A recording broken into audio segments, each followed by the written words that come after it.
All right, how's everyone doing this morning? Good. All right, what we're going to start off with is we're going to play a little bit more with our title block.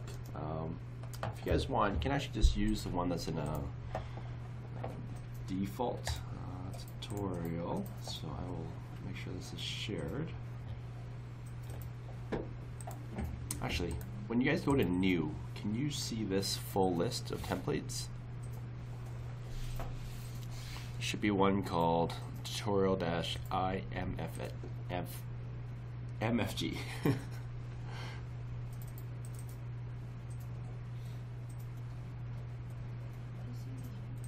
Just under AutoCAD, so open up AutoCAD and then go new. So just click on the drawing icon, or this one here, the start drawing.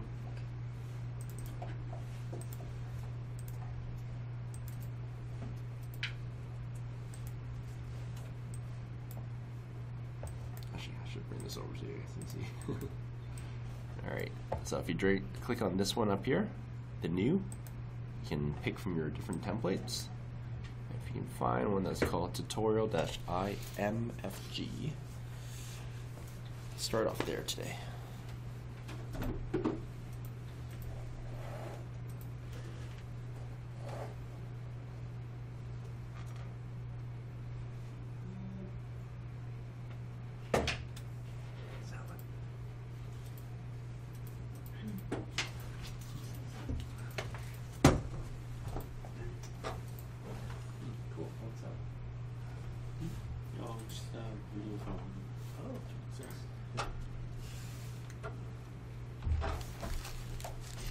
That look like surfaces work. It's okay? Find it.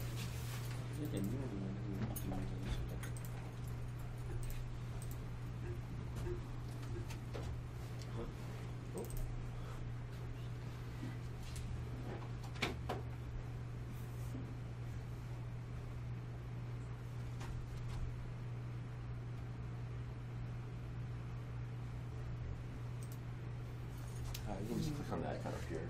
That one works too. Now bring up your template list. And then if you go to tutorial MFG. Perfect. So this is sort of like a stock template that AutoCAD gives you to practice a few things with. But what we're going to do is try to add a little bit of a few attributes to it. So what we're going to start off with is, got a few of these open actually. So right now it's a block. Just go ref edit, get into the block, and do a little bit of work in here.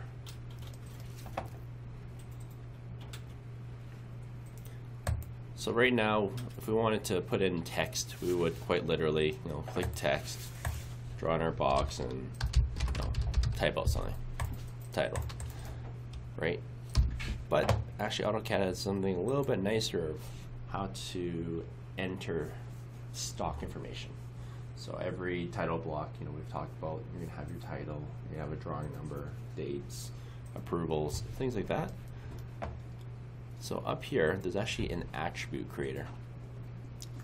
What the attributes do is allows you to pre-generate standard text and essentially like a prompt. It'll prompt you to enter information in a certain format that you want entered. So what I mean by that, it's probably best to describe it if we actually just click on that.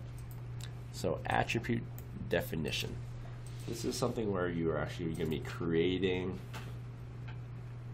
a text prompt. I'm just trying to think what would be the most equivalent thing. Something like entering your username and password into your email login, right? It asks you, what's your username, question mark, and a blank. This is essentially the closest thing that comes to that. You're going to be creating that prompt, and then show you shortly how we can use this in a title block. So within the attribute definition, there's a few key options that you would use. There's an invisible option, so you can actually create prompts but hide them so that they're not always visible on the final product. And your text justifications. This is all the stuff we were playing with before when we were annotating things. So it also still has those same abilities to justify how your text looks, also control your height and the rotation. So if we go text height, let's go with something just a little bit larger. Let's go with 25. And let's just start off something really basic on our tag. So let's type in initials. And then the prompt could be initials question mark. And default, let's go 3 X's. Just kind of like that. Usually initials are centered. And let's go with a standard text style. So hit OK with that. Whoa. It's really big. I forgot to check what units we're in. I think we must be in... We're an inch. Okay. Too big. I forgot to check that, so let's just go back and redo that real quick. So I'll redefine that attribute. Initials question mark XX. Let's center that, and let's just go with text height of 0.5.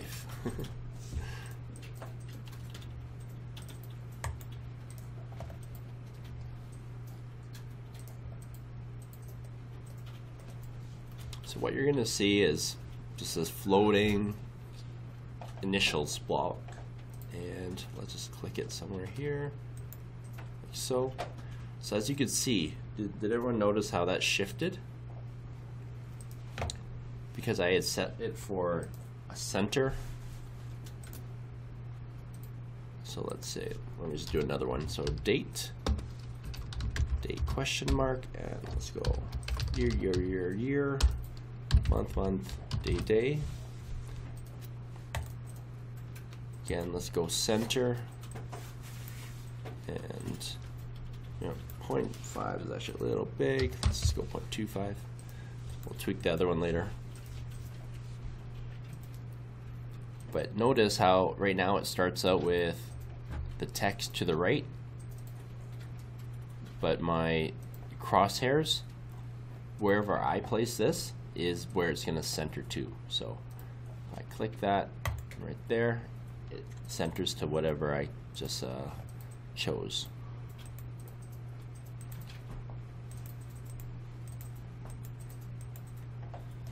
All right.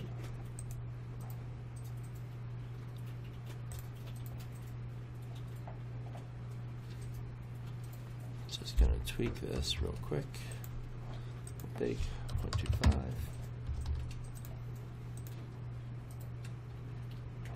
All right.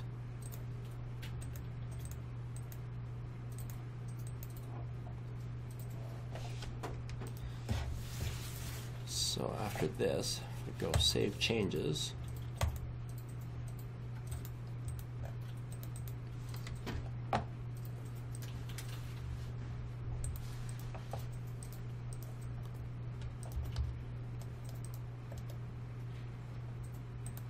click on Manage Attributes.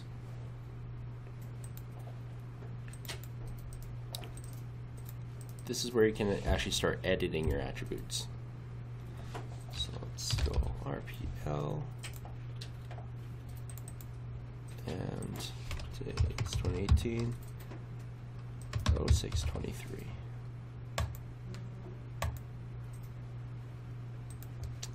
Of course it's not showing up on this.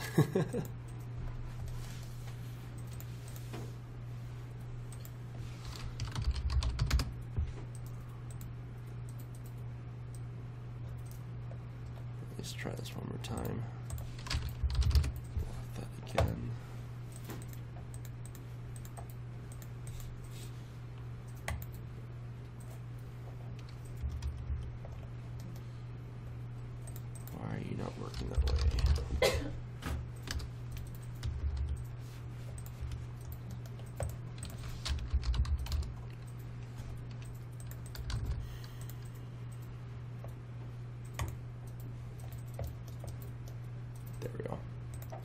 Okay, something's not working exactly as I'd like, but all right.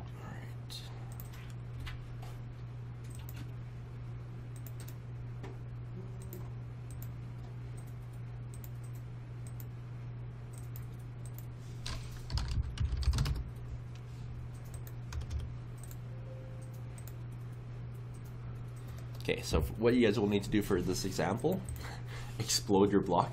So just explode this title block and then reblock it as something else. You just call it test, for example. And then once you blocked it, whatever text you've entered should start showing up here.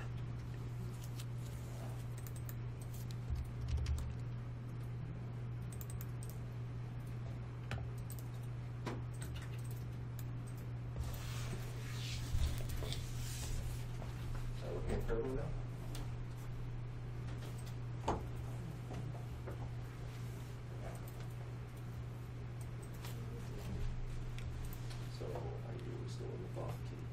Save changes. Okay. Okay. Now this is the standard block still, right? So I'll explode this for the first time. Yeah. Just click on that block and explode it. There you go. Okay, now reblock it. Just call it test. It might be acting a little funny because we're playing with a template. Normally you're generating your first template. I was just trying to cheat a little bit and use what was there. So let's call it test.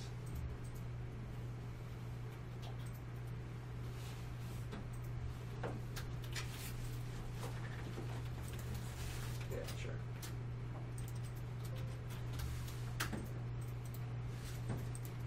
Now,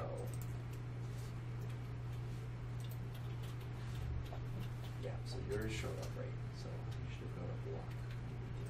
Right there.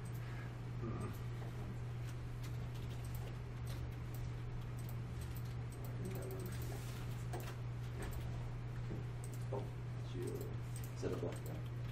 Oh, you didn't finish making the block. Really? Yeah.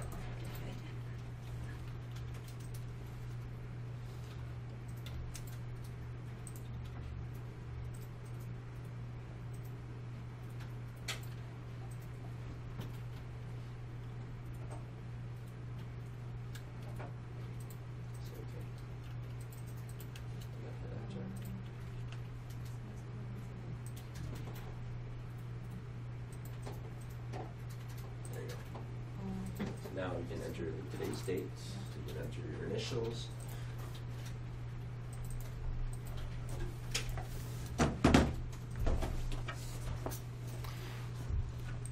And then if you guys want, you can enter a file name, you can just call it test block. Revision date, could be just today as well, 6/23. That's fine.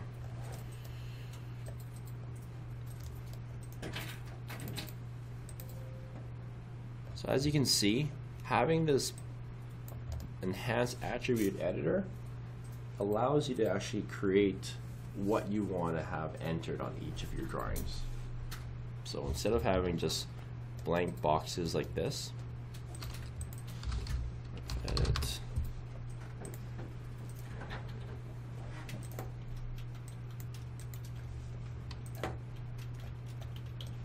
see if we can get this stuff moved around a little bit.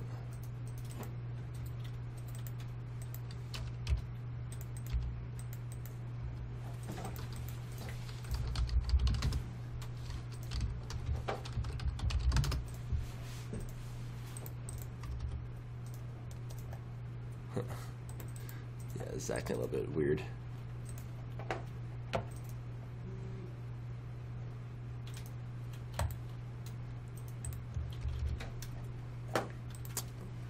This might be a little easier if we just do this on a blank drawing for now, instead of using their blank template. So actually, just start up a new drawing.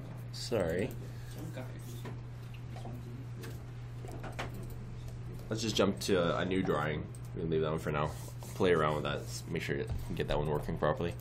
Just go into like a model space, just so we don't have to worry about jumping in and out of that block.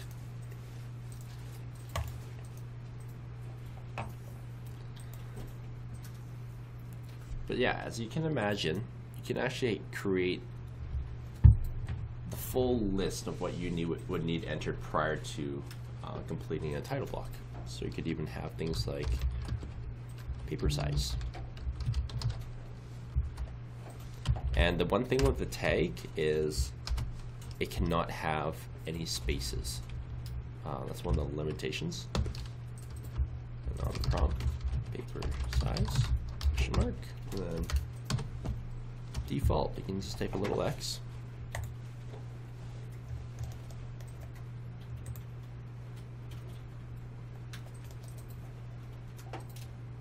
What else could you imagine having to need on this? Let's say you're creating a full title block, right? So other things like your scale size.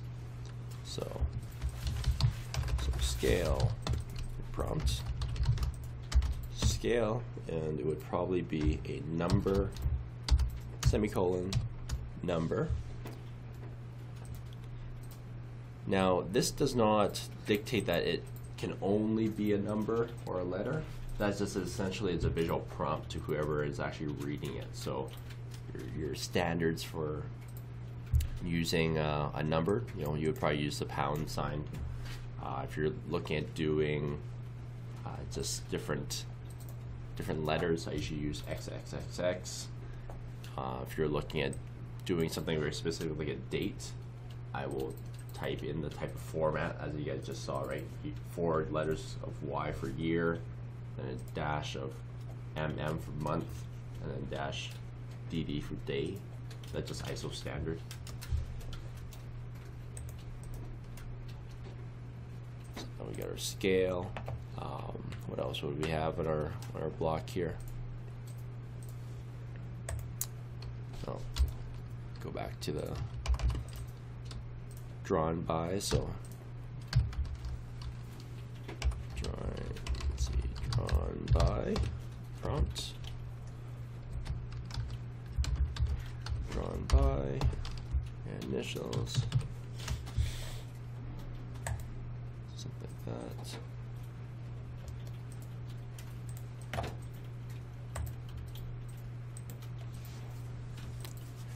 What else would we have?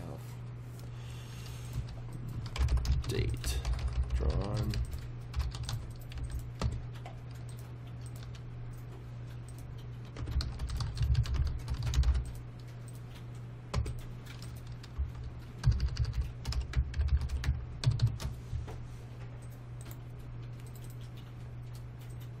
sure.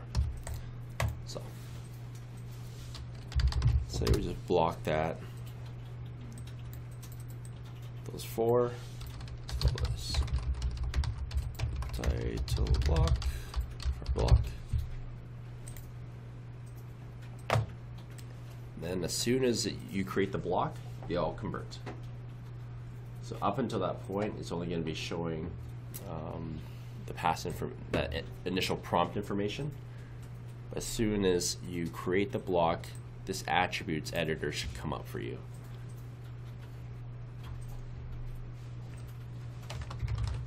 '18. 6, 23, initials, scale 1 to 1, and paper size, let's just go 8.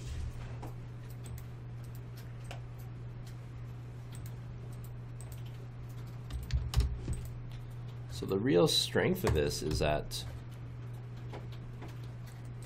this allows you to have consistency with the way your information is entered. As you can imagine, even the way you enter dates can vary a lot.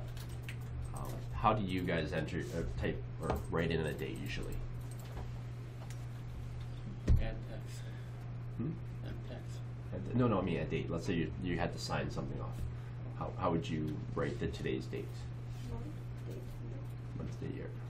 Okay, so that's a very Canadian standard. Like you see month, day, year a lot. What is it in the States?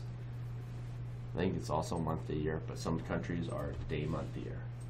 But a lot of times, ISO standard is year, month, day. because that way there's no confusion of your actual date. And it's even on top of that, it's very specific that they believe require 4 digits for the year, 2 digits for the month, and then 2 digits for the day. We always like this way, because here the different way in different country, or it's really confused. Exactly. So it sounds very silly, but date standards are something that can be very confusing. So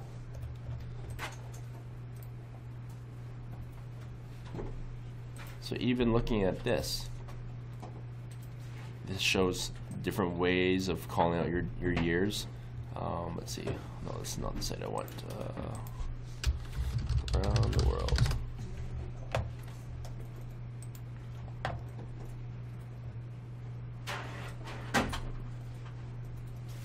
There you go. So there's actually a whole dedicated website about dates. It's so complicated around the world, depending on where you go. So let's say we were in Albania. They do their dates day, month, year. Let's say we go back to China. How do they do theirs? Year, month, day. Okay, that's good. But then, what do they call it for Canada? See, there we go. Day, month, year. And then there's also month, day, year. Day, month, year? I don't do like that. So as you can imagine, it can be very confusing if you do not have your standards set. So starting to use these things like attributes is creating that standard. Because what if I didn't say on the here, drawn by, and have just 3 X's? What if that was a different type of property? So let's see.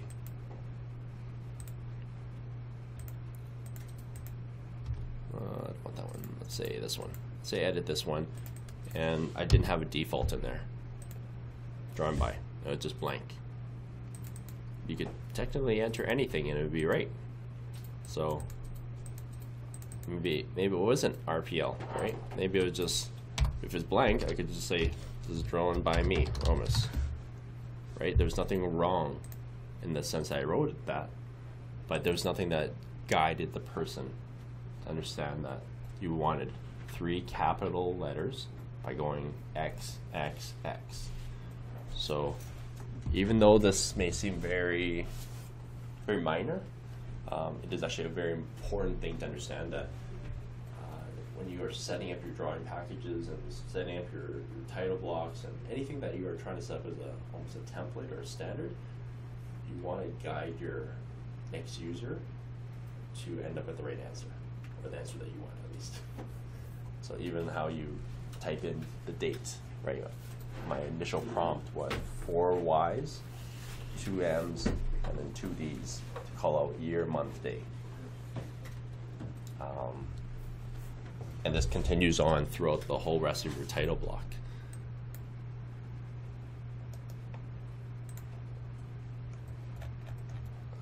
Let's see. What else? Let's see if I can grab this really quick. There is also a nice list of attributes. They're predefined.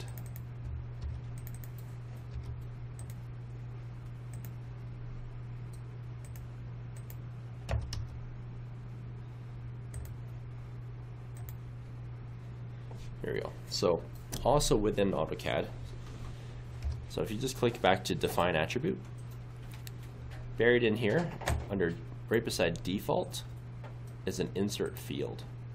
So these are also things that can be inserted, and they are essentially automatic. These are things that you do not need to fill out. They will create the information. So let's go file name, the tag.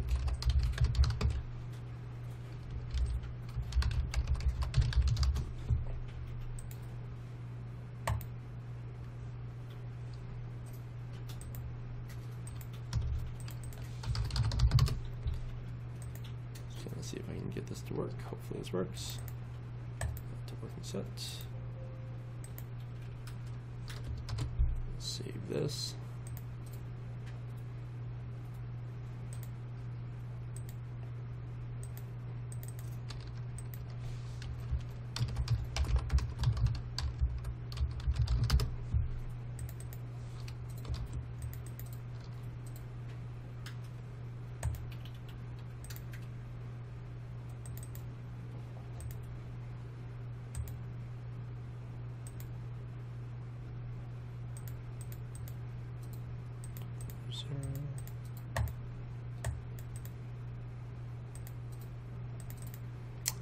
It's not being nice.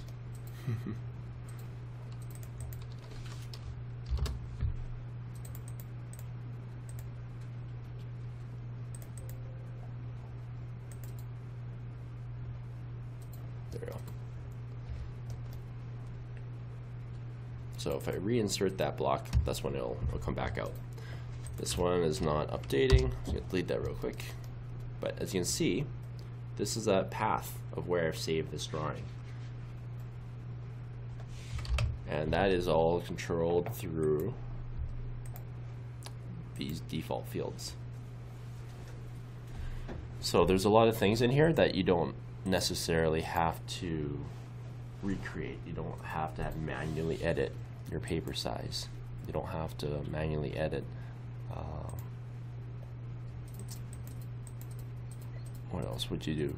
Your date. So there's ways to actually call out a lot of this information automatically. So if you guys want to just actually spend a little bit of time here, look through these fields and kind of see what's available already.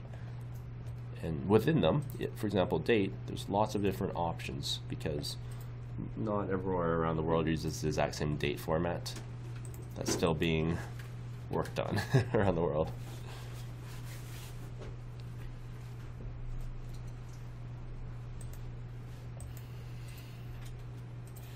And as you can see, for something like date, it's actually controllable. So you can actually go in. Let's say you don't want slashes. You want to modify that. Down here, you can see that modification happening right in their formula.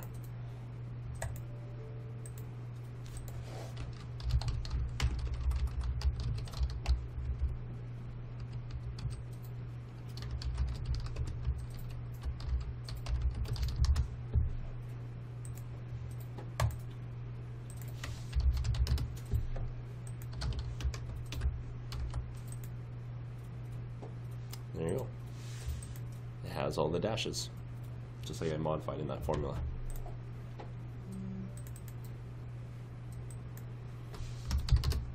Oops. So yeah, go through, play around the fields a little bit, see how well that works. And for the ones that you can't modify, go ahead, modify them a little bit. See if you can change things without breaking it.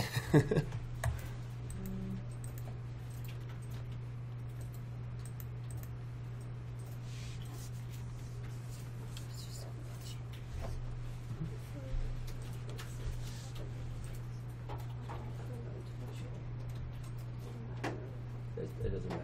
You can say paper, space size, question. Literally, the prompt is like the question. You don't actually need the underscore. So what's going to happen is you're going to see this come up. So you're going to see that prompt there. That's sort of the question of what is this field for. Okay, so let's see. So how can I jump into like the place to enter? You have to create this as a block first. So if this is still just text, you can make a block and then it'll change. I just make block. Yeah. Like the way. Like this. Yeah. It's called test. Whatever. Yeah. Okay, and hit select object, which is selected. You can select that one, you can select all of them. Yeah, and pick one. Do I need to pick one? You usually would, but just for this, you don't really need it.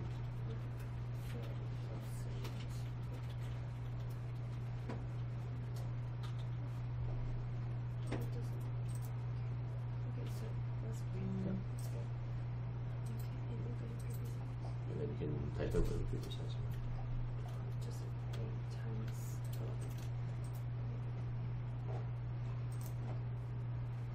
So, for example, that's actually a good one you brought up. If you were going to do that, a nice thing to do for paper size, if you want it to be the imperial callout, you would maybe go pound by pound. So you're gonna. What is it Default will be essentially showing the person you're trying to guide them to enter a certain format. Because if you were to just do, like I had before, just an X, that's sort of my signal to say, I want you to call it the letter size, right? But I A can- size, B size. I can enter whatever. Yeah, I you want can to. enter whatever, yeah. But- But this is essentially just trying to guide them. Okay, So- so it doesn't like it's not necessary No. to follow the. Exactly. So watch, even though I had X saved there, You can still. I can just go right into it, ignore the X, and I can type in 8 by 11 and a half. And it still shows up. So that's the thing. There's nothing locking you in on what you enter. I can even call this to say it's a big paper. You know, like there's It will show you big.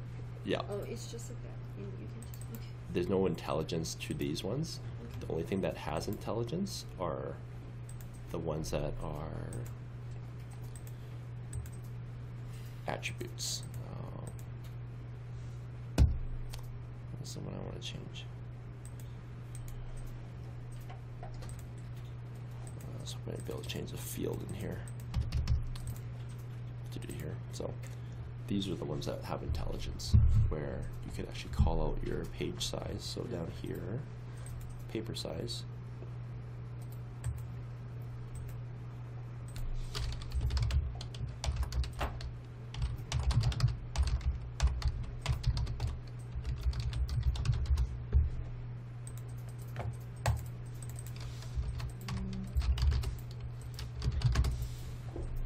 It will automatically call it out. It knows what paper size this is. Okay. So, with that said, I changed my paper size. Say modify this to a D size now.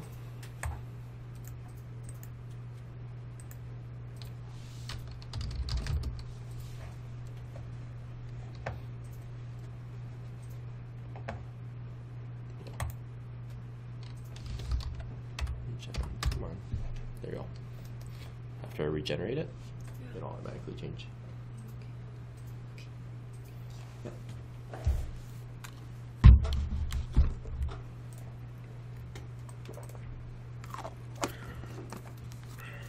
So essentially what I was trying to lead up to is when you have your title block properly set up, and this one's acting a little funky, but once you have all these attributes saved and you create your title block, you can imagine having this title block laid out. When you first start your drawing, it'll prompt you all these things.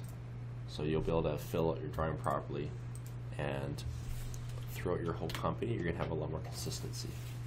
So if you guys ever have to start your own company down the road, and you're using AutoCAD as your drafting software, setting this up is very important, because without a good standard, you're going to have a lot of random things coming out in your drafting group. So people will end up drawing things that might be correct in the sense that there's the right information, but it might not look the same. And you want consistency when you're coming out of one company. You don't want everyone doing their own thing. It doesn't look very professional, and as your standard starts to slip, it gets harder and harder to make sure everyone's on the same page.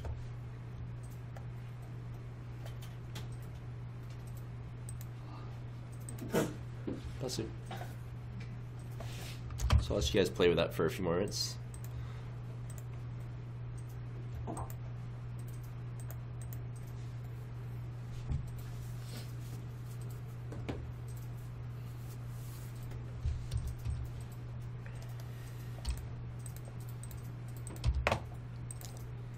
Actually, what we can do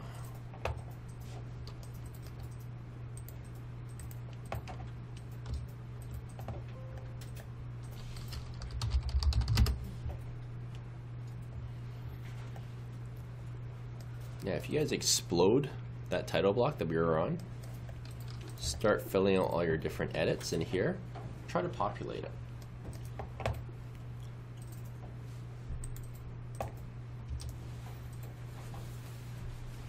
Yeah, the attributes act a little bit wonky when the block is already created. Easiest thing to do, explode it, regenerate it. So yeah, try to go through and actually fill out all the right stuff that you would need. Some stuff can be automated, right? You can actually put in your paper size here, automated if you want to do that. It won't fit if you have the full call out. Maybe a little bit tight in there, but you can play around.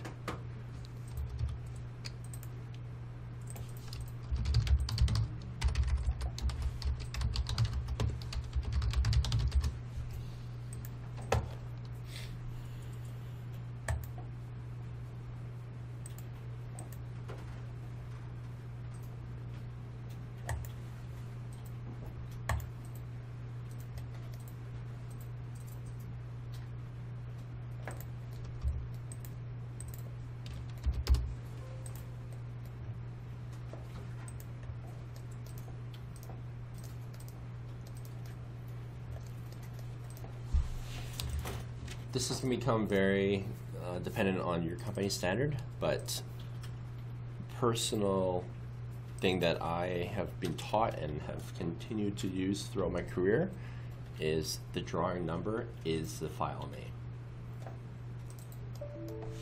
That way, if you are ever trying to find something, you can, because I have seen it done where people name their file something very generic, like triangle, for a triangle drawing, for example, or let's call it sheet for a piece of sheet metal, and then they have their full description in here.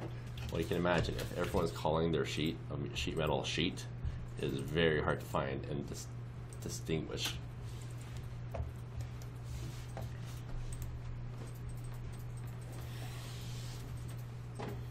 And just remember, if you guys are going to play around with this this sheet size here, no, sorry, the sheet template, this is in inches. So when you set your text height, it's not going to be the millimeter size.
Bless you.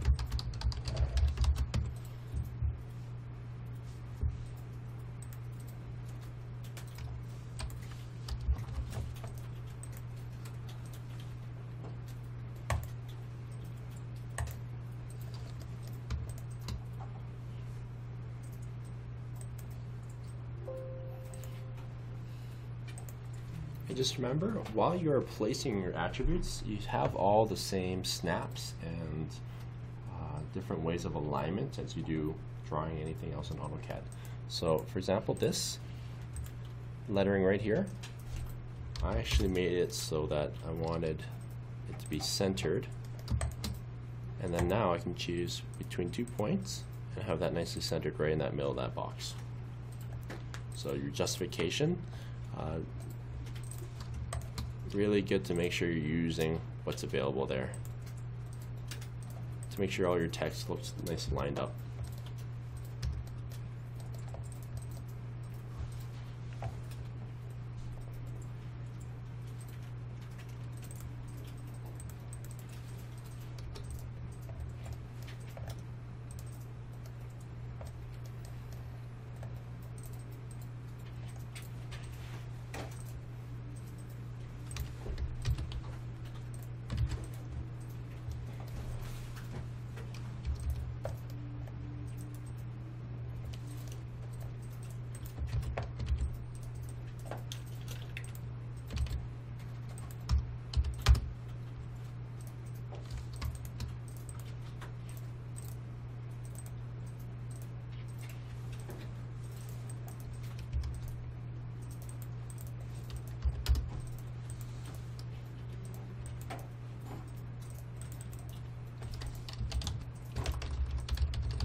Just in case you guys need to tweak something after the fact, something I actually haven't had to do very much of, so I have to double check on how to do it myself. If you have to move your attributes, so let's say, as you can see, my date actually took up a lot of room, so I'm playing around with the spacing. When you go to ref edit your block, you can then change the location of your attribute, like so. Let's bump it over a little bit there. And my drawn by, let's give it more room over here. I'm gonna ref close, so that's gonna close my changes. As you can see, they haven't moved yet. You need to type in ATT sync. Oops. ATT SYNC. It'll ask you to select something. So S. You're gonna pick this block. It'll ask you, do you want to sync this? Say yes. As you can see, everything just shifted over. You want to see that? See? Before and after. So those will not actually sync up to what you have moved them to become until you type in ATT sync and choose to synchronize all those attributes.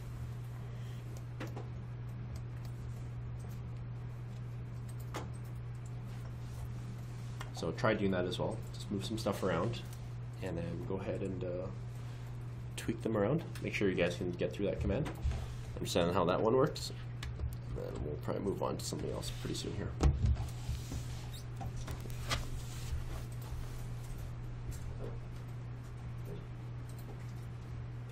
Yes, sir.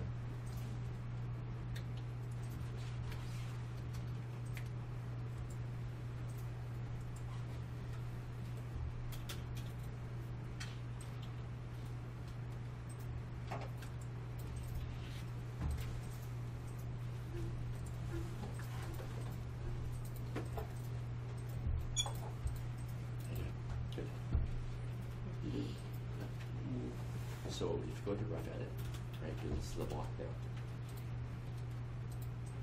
And then move your stuff around wherever you want it to be.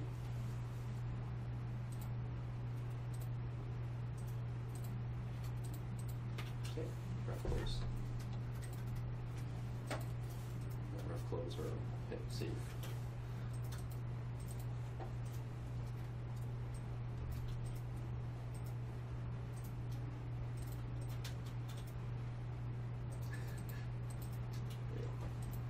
And then type ATT sync. SYNC. Select. And then pick this block. And then say yes. There you go. Yeah, it's one of the steps. Like I rarely have had to modify attributes after the fact. Usually it's all pretty well laid out. But sometimes, yeah, it won't fit or something, so you have to type that extra word to actually sync everything back up.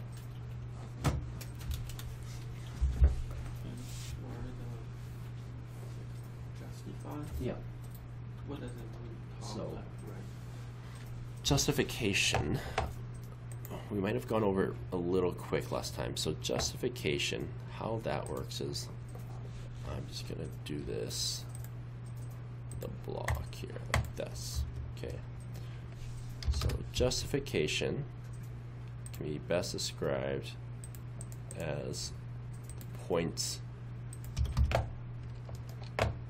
you want to call out. So that's going to be top left justification. This will be a top right justification. So the text will actually start from the top left and justify over. Vice versa, your text, if it's justified top right, that will become your border, and then justify to the left. And then this would be top center.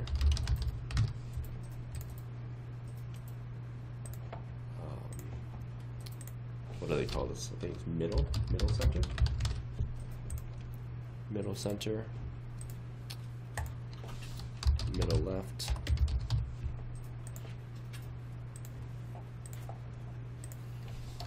Middle right. And then should be bottom left.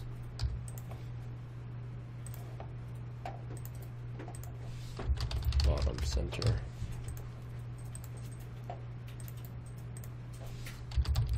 Bottom right. That should be how it all justifies, and you can play with that. Some multi-line text. Your justification box is right here.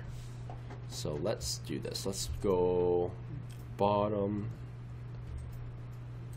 Actually, let's go middle right. So, hello class. As you can see, the snap is on the middle and the right. So if I grab that and I want to align that, that's where that snap would drop onto. Now if I change that justification, let's go top right. You can see it's in the top right now. So let's see, let's do something else. Justify this with a line, just a basic line.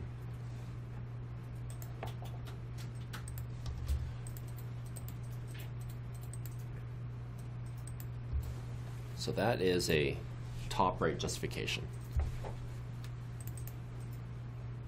Without doing anything, by just changing just that justification, and now have a spot to justify it to the bottom right. So it's all about alignment. But for the attributes, Yeah. Well, So how I would use it for the attributes is depending. specify the length of this input. Where I would justify it. So for example, these are, I believe I justified that middle center. I did that specifically because then I can use this and find other points within here to justify that. So the rev, this is probably a good one to show. My justification was middle center. So then I can move this using my shift right click. I turn on my mid between 2 point snap. I pick top left, bottom right, it'll snap nicely in the middle. Say if I want to justify to the left, top left, Yeah. but it didn't specify the length of this input, so it will just go across. It'll keep going, yeah. So if your text fits, then it'll fit. If So you not, cannot, like say, a border to this input. not on this. No, there's no border on this. There is a border in M text, right? So let me do an M text. There is actually a border there. So, okay, where's my text?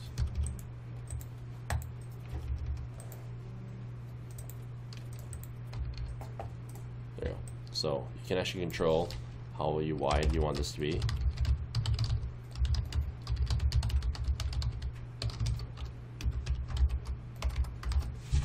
Right, so that is your border. But not for the attribute. Yeah, not.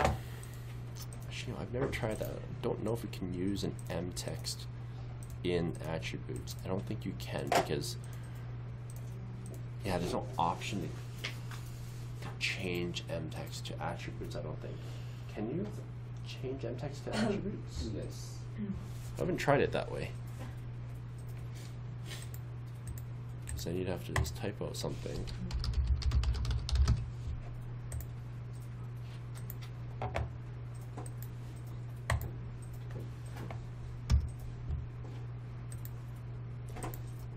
See, I don't know how I'd actually modify that. Never done it that way.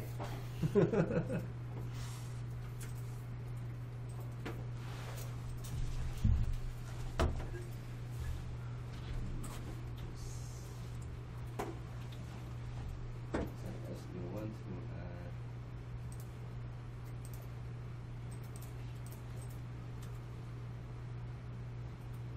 you have to pick the first point and this point here.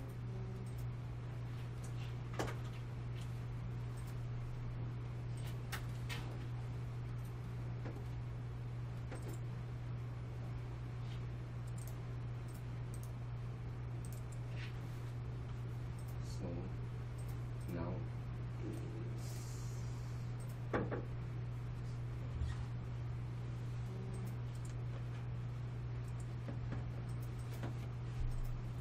That's creating the next box, but once you've created it, how do you convert it over to an attribute? Better try that part. If we can do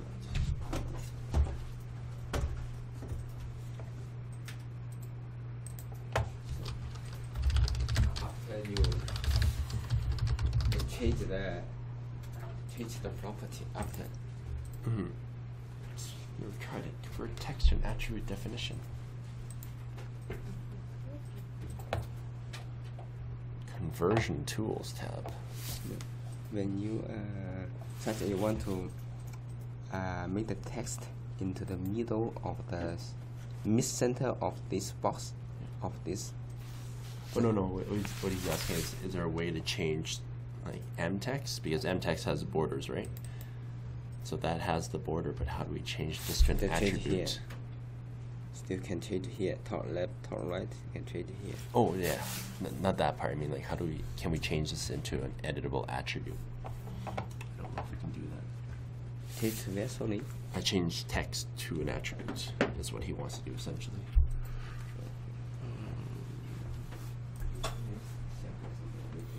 Conversion tools. 这个就是说把它自动 block 的直接改，但这个没办法，说比如说这个一直写的话，它会一直写出界嘛，它不能给它设置成界限，像这个框写到这儿，它就立马另起一行。说这个 text 还是那个还是哪个？今天在这里，如果我输入字符一直输的话，它就出界了。而能不能让它自动的就在这儿就卡这个界面上，然后给另起上就上来了。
We might have to look into that one somewhere.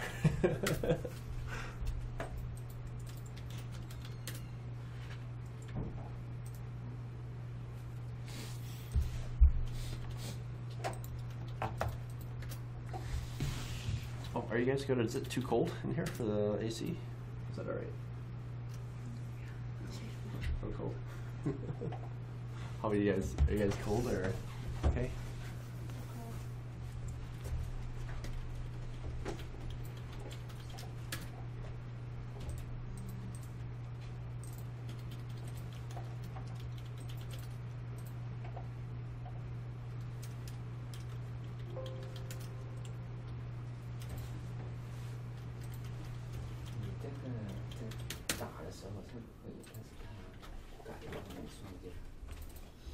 We'll have a full class, so it's not actually that warm right now.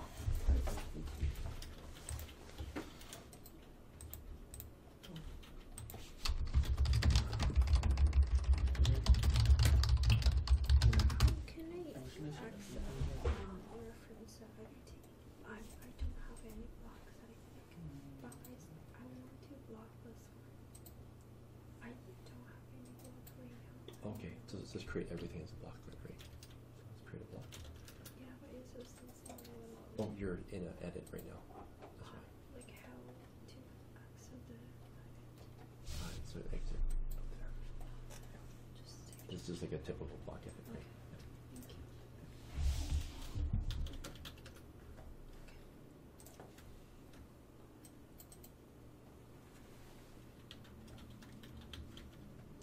Oh, did you explode the block Yes. at first? Okay, you did. No. I think I did. But, okay. You can try exploding it again. Yeah, there you go. And then now block everything together. And also, I've already put this one center, like when I create it. However, like when I drag it, this is not in the center. You have to, so that justification, all it's doing is giving you a snap to center it with. So now you have to it's center right that. here. Yeah. So how can I put it into So- the center of the? The way I did it, I made my justification middle center, Yeah. for example, on this. Right, middle center. Yeah. And then after that, after you've clicked on it, you can move it around. Hold shift, right click. Midpoint. I just went with the midpoint method. Okay. Yeah. Bless you. So while you guys are also trying to work on your justifications, you can feel free to build more construction lines if needed. So let's say you wanted this line, whatever this text was going to be, let's say offset 0.1.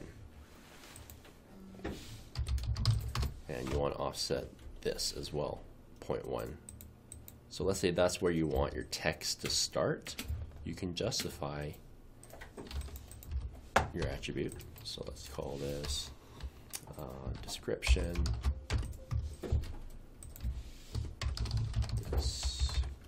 Description.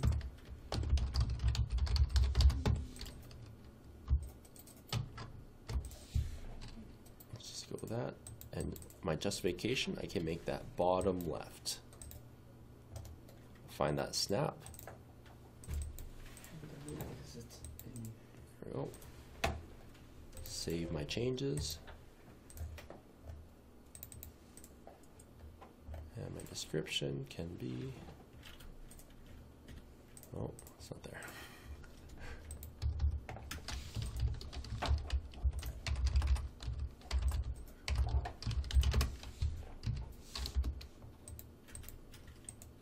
There you go.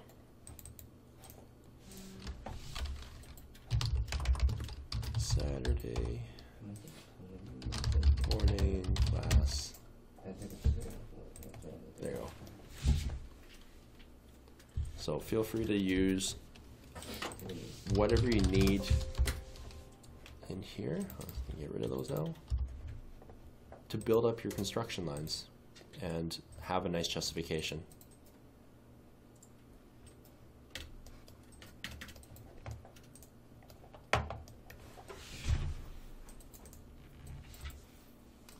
And if things aren't showing, again, just remember that attribute sync. So there's actually a little shortcut here too. If you guys are still bigger on using the ribbon, you can actually click down here under Insert, Block Definition, Synchronize. As you can see, when you hover over it, the lettering is actually what you would type in to get the same command. So ATT sync is right there.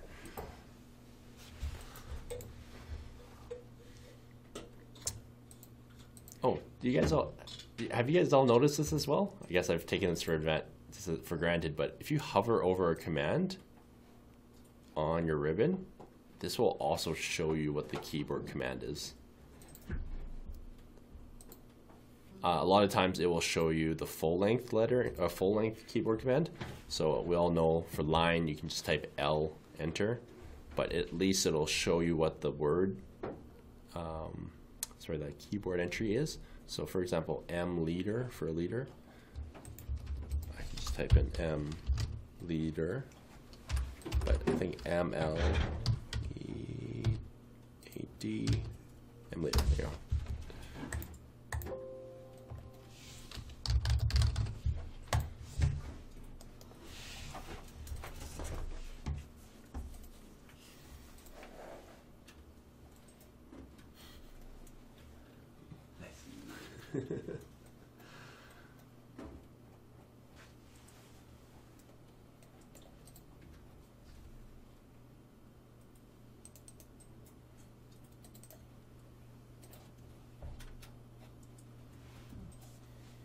Is that the flange showing? The engine. Oh, the motor. Yeah. I have not played with the 3D stuff in AutoCAD very much. When we needed the 3D, we just used the 3D program.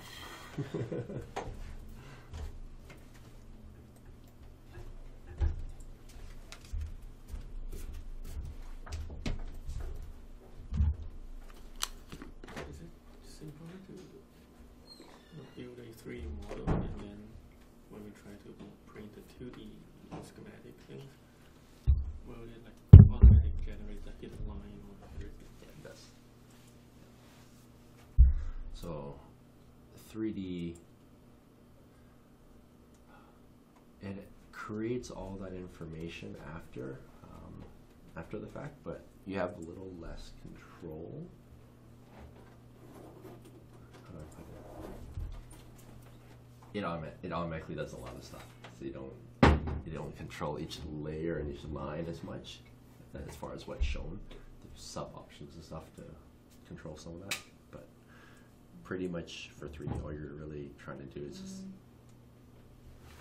draw out whatever your object is, and then you just let everything generate. So when I was drawing the 2D plane, there's a lot of lines that I don't know how to represent it. Okay, yeah. Like if it's in the say the tube thing we draw the last class, the HSS. Yeah. So it has a wall thickness. Yeah, it has a thickness. So in the top wheel, we have to show it on the schematic, but in the left wheel or right wheel, it's like too much lines. Yeah. So that's where we kind of discussed it briefly, but you have to choose the right times to show the hidden lines. So usually I only show hidden lines when they're of importance. So if I'm doing a individual part drawing of HSS, that's sort of when I would do it, right? Because I don't keep doing that. Oh, it's annoying. Okay. So for example, if I was doing a 2x2, oops, 2x2, and oh, come on.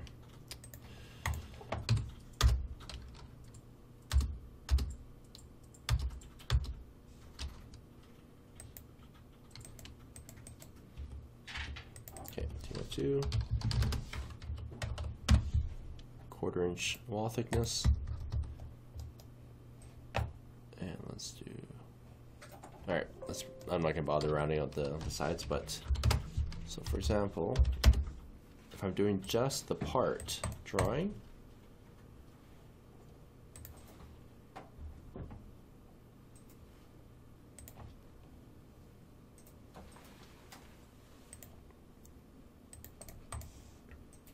and I want to represent that hidden line.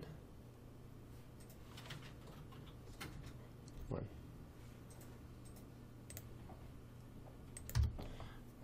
On this one drawing, I might show the hidden line.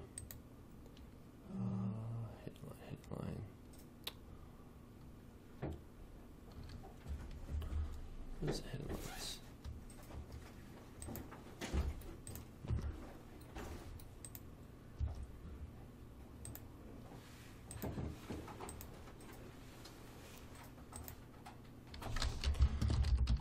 Hidden.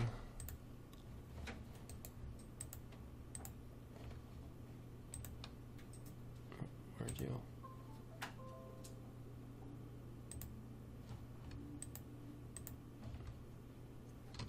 So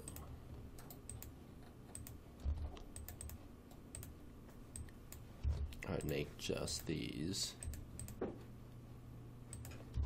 hidden lines for this one view, because let's say maybe this was actually coped, so kind of like so.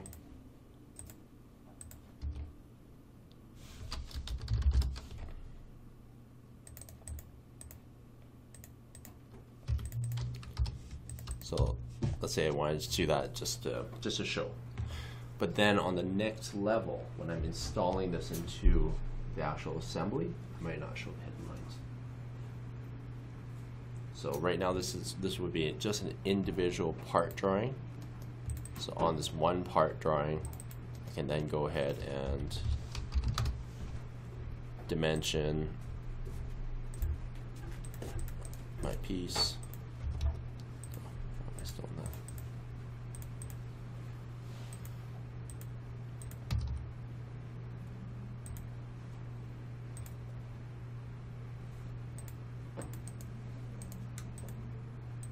Something like that. I would do all my dimensioning on here just to show how to make that one object. Then on my assembly drawing, I might not show all the hidden lines.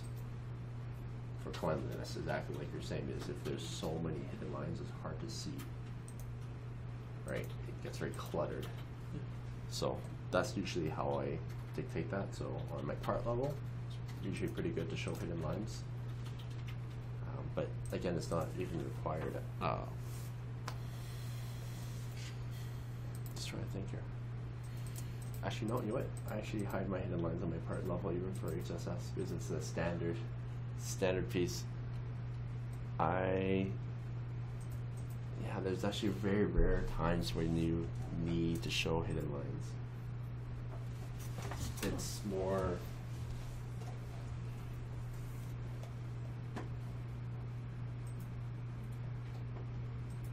I was just trying to think though. Yeah, when the more complicated the part gets, the more I try to keep hidden lines not visible. Just because you want what's important to be visible and not take away from your design, right?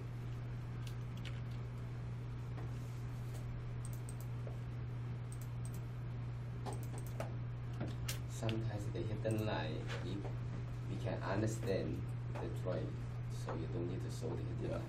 That's the thing. Like hidden line just assist you to understand the drawing easier. I'm just gonna quickly open up something here. So hidden line is not very necessary to show it if you can understand from all.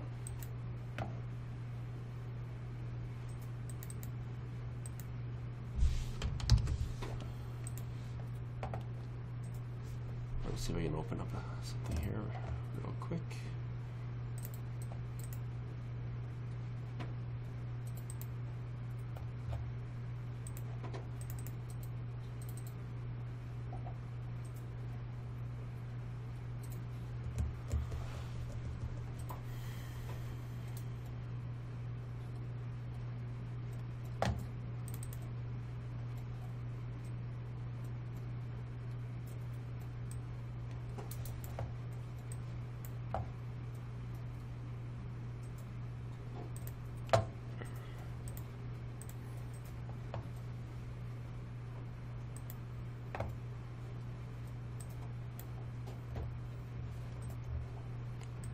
So as you can see, this has no hidden lines.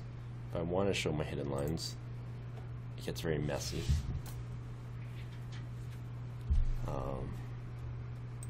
I typically model it like this, where you're only actually seeing the hidden lines removed,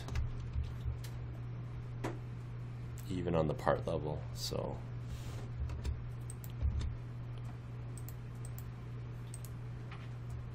let's see.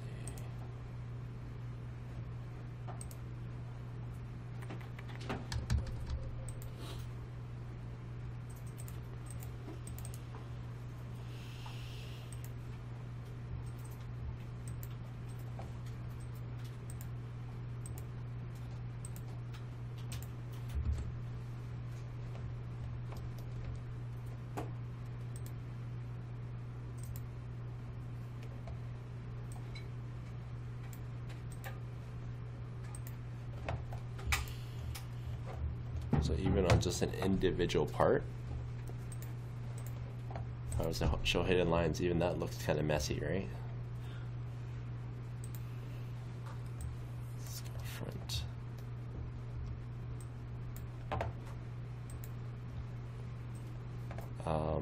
This is when hidden lines are helpful.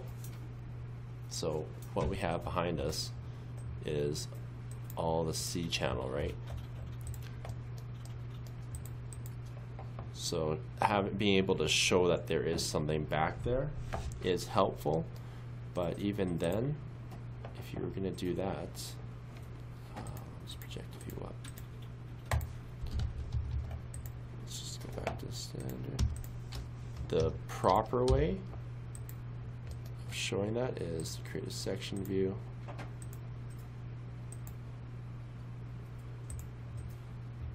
And see the actual part, and then do your dimensioning from there.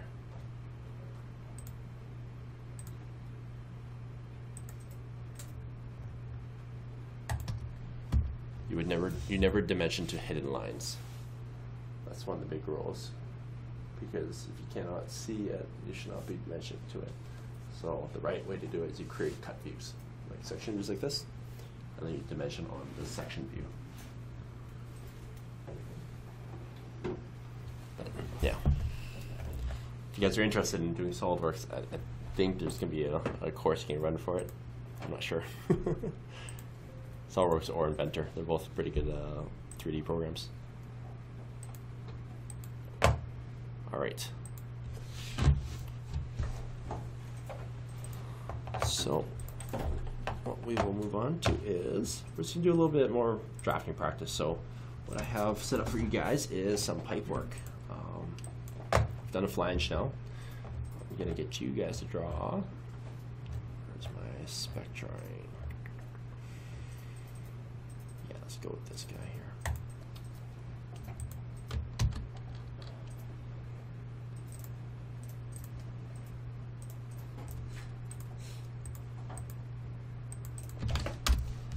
So if you guys can navigate yourself to this website, I would like you guys to replicate this drawing here for a 3-inch elbow.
Here, I will I'll just save this for everyone here.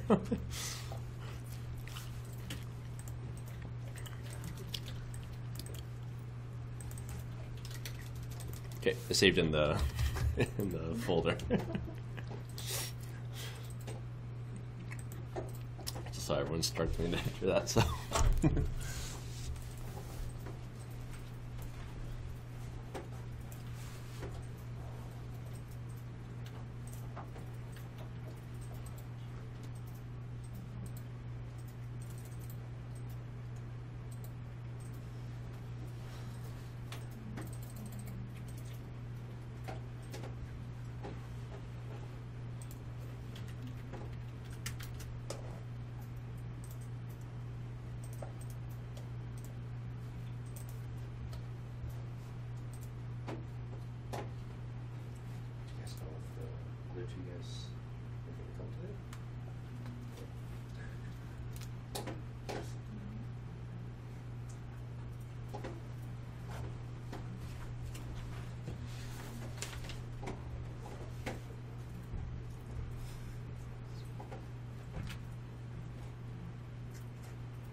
Oh, we've actually been going for about an hour and a half. If you guys want to take a 10-minute break, rest your eyes for a minute, go ahead.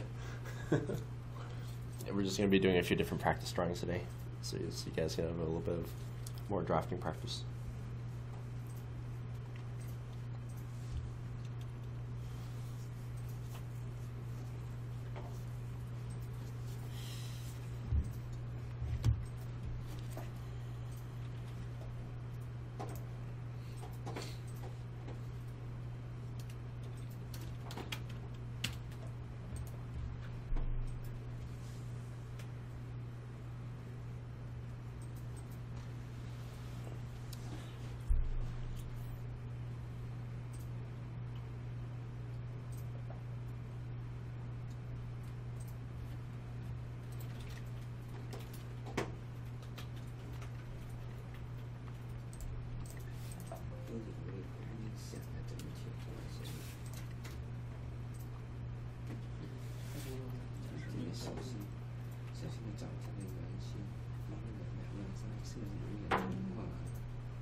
这一段也是，如果这是两个一样的话，这一段开始播放这一段没办法做任何东西。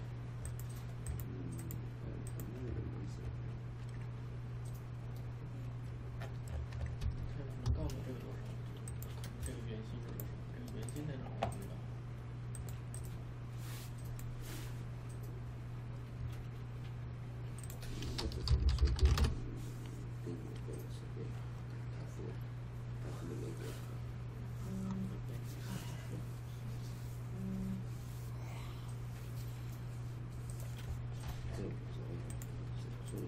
真正或者是选择。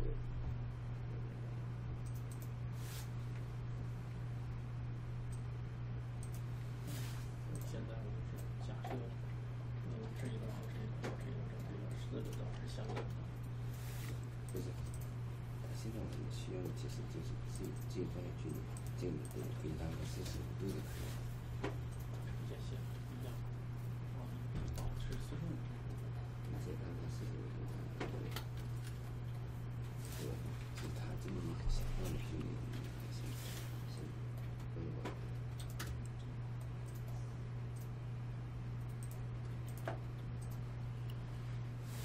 这个圆形，先随便找个圆形，那这个圆就拿这个圆点为圆形，把这个圆点，圆点。这一段肯定不在圆上，是圆心，应该就在这一块上。圆形。这一段是直线，所以不在哪儿上。圆的那个圆形在这一块儿。说这个圆形在这里对不对？对吧？这一段是肯定是延伸的，在这儿。我感觉它的圆心这虚线实就在这儿嘛，所以圆心不在这儿。从这一段开始都是直线。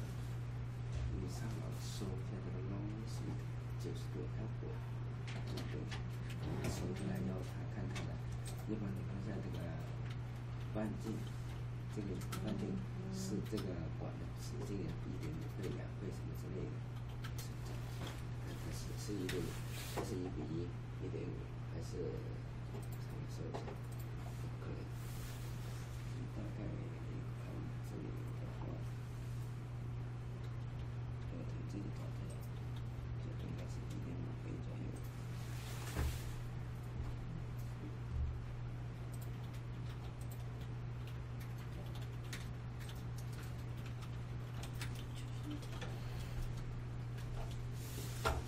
它这个纸，这个画的纸是这一个图，对吧？这个是这个。我如果说画我找，如果这个长度有这个的半径，就可以小画这个。这个的半径，这样按道理，它现在这个半径是在这里，按道理。对，就是这个，对吧？这个应该不是半径。不对，这个不是半径，它这个图看起来。但是这段的指寸里面，它这个指寸1.5倍还是2倍？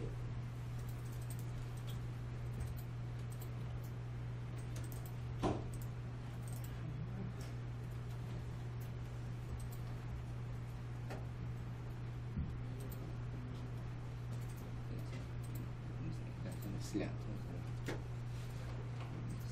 这是 PVC， 这个叫PVC。这个是。我先把这个一打明。这个是要求，这是材料吗？是 PVC， 不知道是。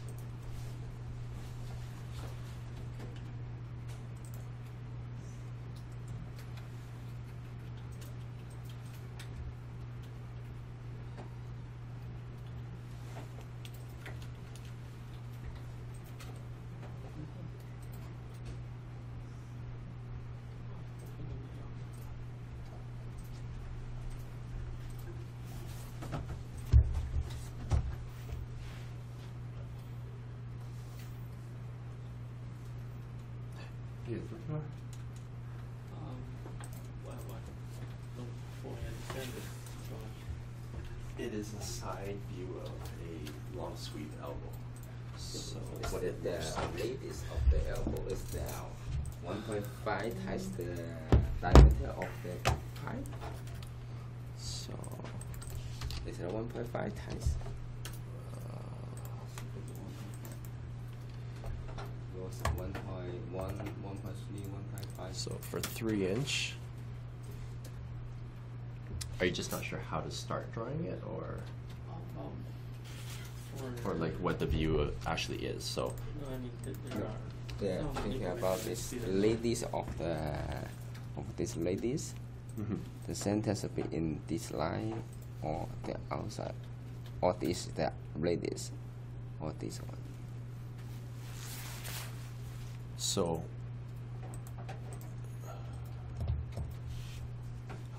Looks this. this looks from here. If from there should be 1.5 times the pipe diameter. Let's see if we can find the equivalent here. Let's see.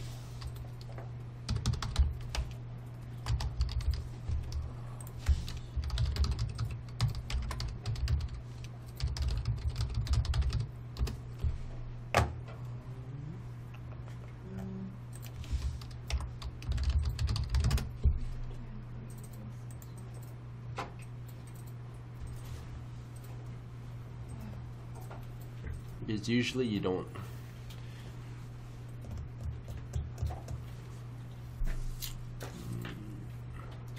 I know what you're looking for, but they usually don't dimension the drawings that way. I'm not sure why. They just don't.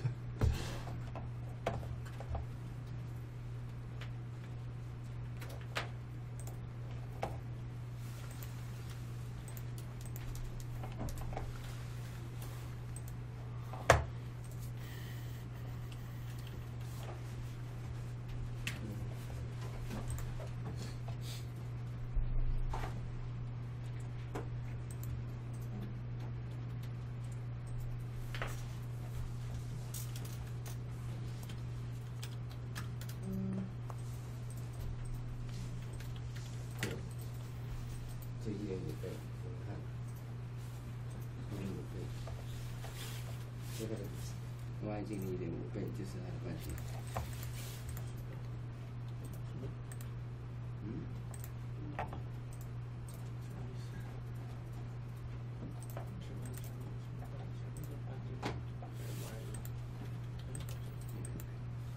现在这个中间线到这条中间线的那个半径是这个管子的外径的1.5倍。它的半径是这个1.5，对，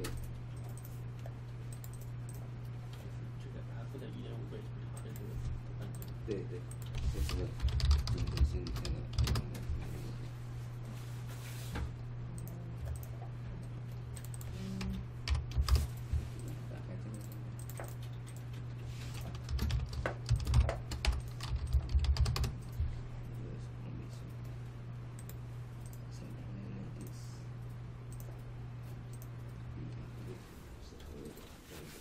给它1.5倍就好了。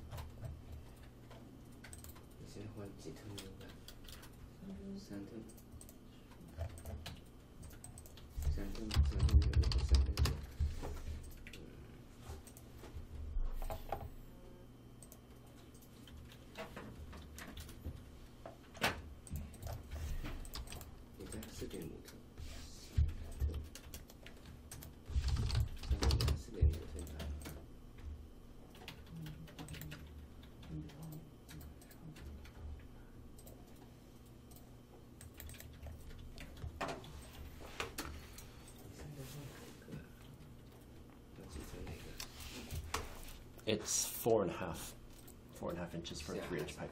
So before and half, yeah.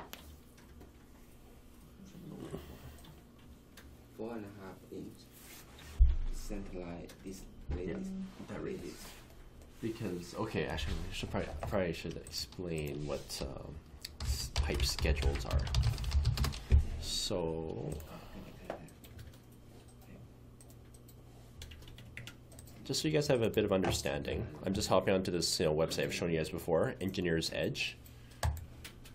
Pipe schedules are having different wall thicknesses because usually you're transporting some sort of fluid, right? So a lot of times at home we're just transporting water or just waste. When you're dealing with industrial applications, though, you might have something that's a little bit corrosive or has abrasives in it, so it's not just nice water passing through. It will have something that will eat away at the interior of your pipe. So you're having a thicker schedule or higher schedule pipe lets your pipeline last longer. So this is going to play into when you guys are doing like plant design, for example, or you're doing a petroleum process where perhaps you have something that's sour gas and it's got a lot of abrasives in it because it has been upgraded, right? You're dealing with maybe a more raw product. You would want to use a higher schedule pipe so that it would survive longer. So you can go all the way up to double extra heavy is one of the heaviest schedules out there, and it's very thick pipe. The wall thickness on double extra heavy for a 3-inch pipe is 0.6 inches.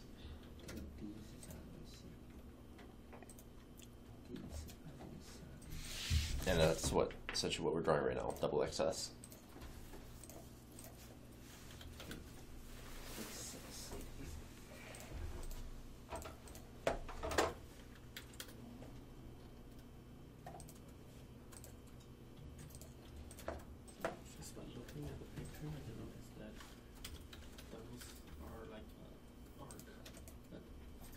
From this point, it's a straight line. Yeah, it kind of has a bit of a straight line just so that and as far as how long it didn't specify, this angle is probably 45 degrees. It didn't mention it. No. There's a lot of this stuff is very standard. Like there's standards out there. And there can be a little bit of variance in there. The keys are your A and B dimension. That's the thing, though. That's what's really driving it. So as long as you're hitting your A and B when you're dealing with pipeline layout, that's what matters. That's what's going to offset your different pipes, right? Like everything else is nice to know, but all of that room there. Let me just jump back to it. So just so you guys know, all this angled section here, so all the chamfers, that's for welding. Let me just actually see if I can find an image.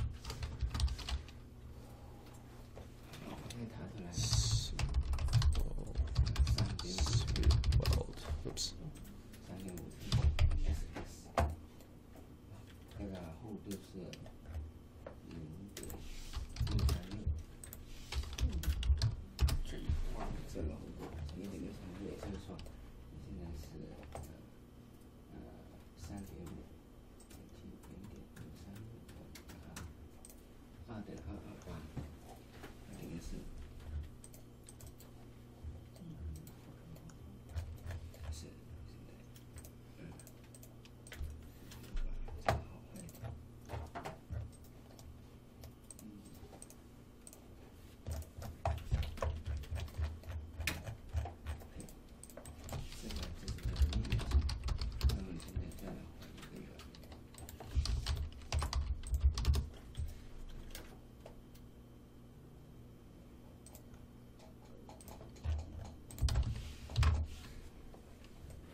这个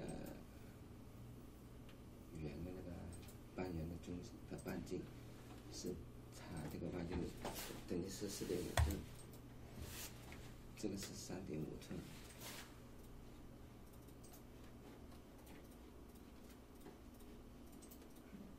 Okay, so for example, 这个是4.5，这个是3，这个是这个是3.5。哦，这个是3.5。对。if you take a look at this picture, you can see where the welds are. So essentially all the chamfers on your pipe there, they're not critical because it would have been produced by a manufacturer, right? I'm not trying to get you guys to make a drawing good enough to manufacture from, but the key points are, just looking at this, as you can see, the A and your B dimension are critical because they need to know where the faces will hit. So that's what's really key. So, and that's a big part about drafting as well, as understanding what your critical points are. So that, you know, some parts, if you maybe don't know all the answers, just understanding, will this actually be a problem or not?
No. Oh no, I mean like they do have, but when I was drawing it, I didn't draw like the from the same hole, so it looks kind of weird. Yeah. Yeah. And there are some flat sections. So the arc still actually start till about there. Oh, that's flat. It's not the beginning. Yeah. It's if you were to hold up something round. Okay. Oh yeah. But we don't know where does it start.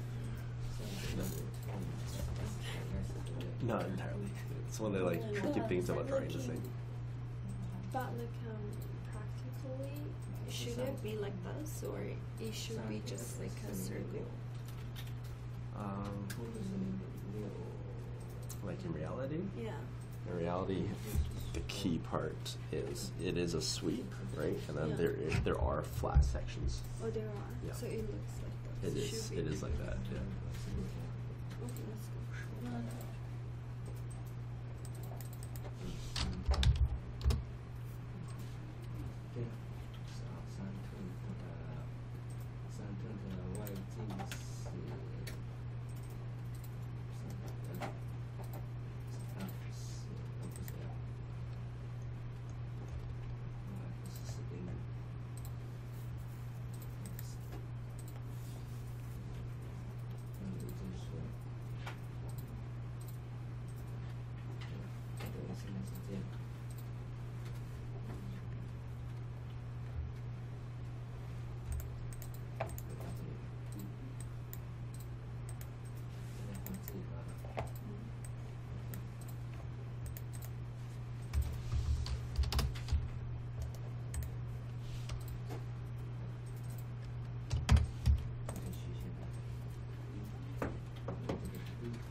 And then for fun, if you guys want, project it to the right, just like the flange. You get the right view.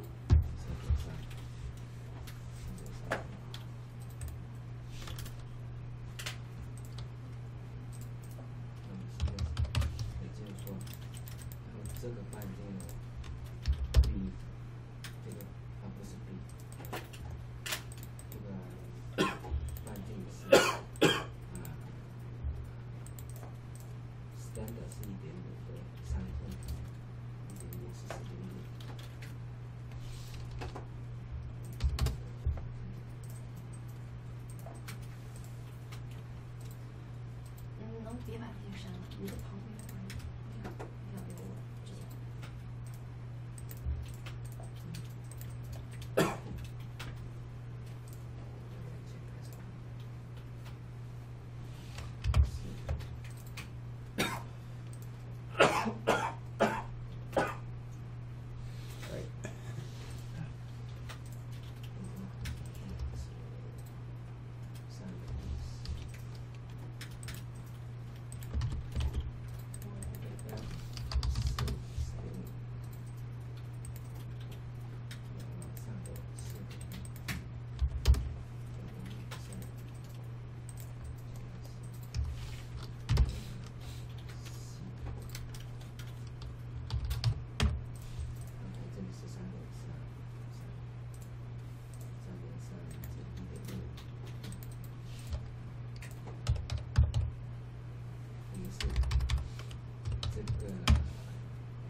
intersection 10-10 radius.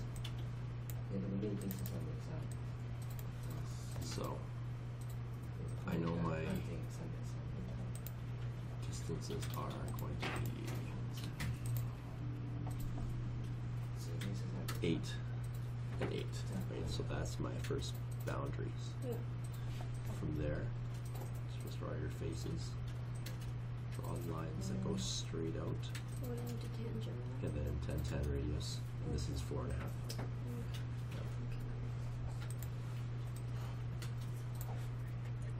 Oh no, actually, you do like, okay, so you're gonna draw 2 lines, like one here and Yeah. another straight here, and you're gonna cross. Yeah. And you do tangent, like 10-10 for both of the line, right? Mhm. But actually, oh, this is not the tangent line of that, right? Like the circle I have right here is not tangent line of the.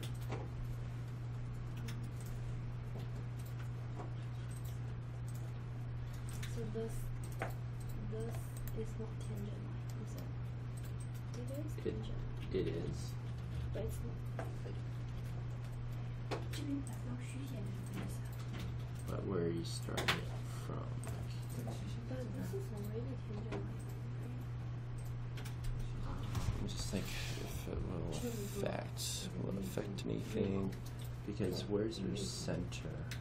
So right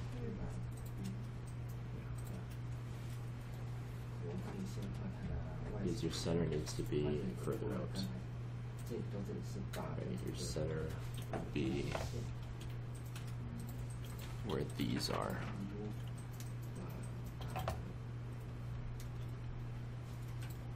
I'm actually trying to think, will that affect anything? Let's see, you did draw it from there. Drew it out.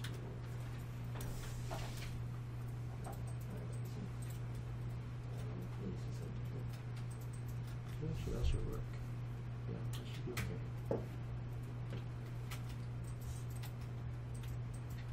So I actually think it should start somewhere like here, right? But we just don't know the distance, right?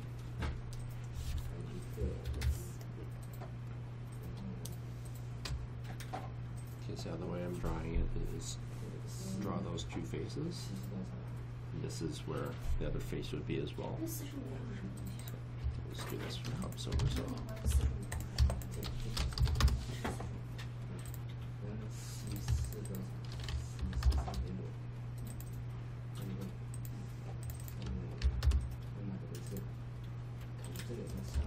So it'd be kind of like that.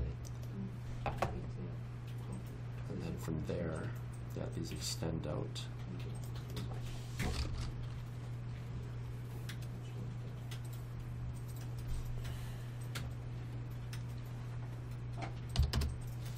What would that be? 'Cause that's my F.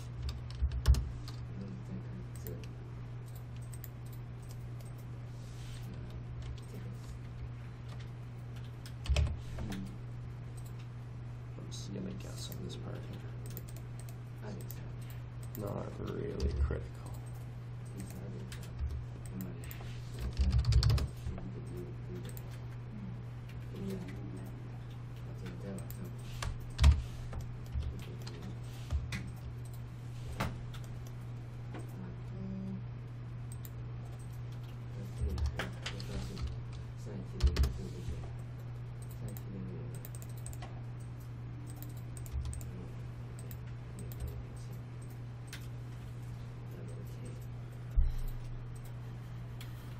Okay,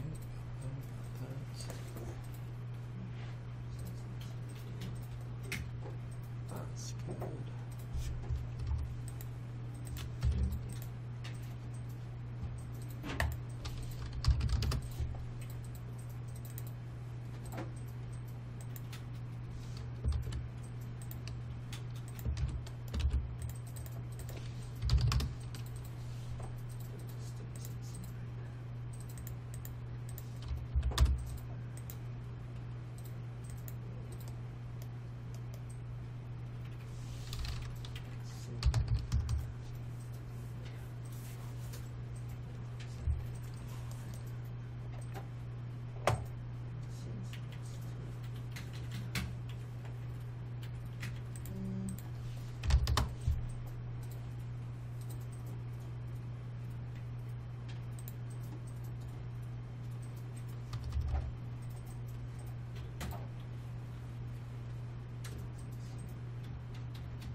那个应该是刚那个插件，就是 D 那个 C 减 D 出来，它应该就是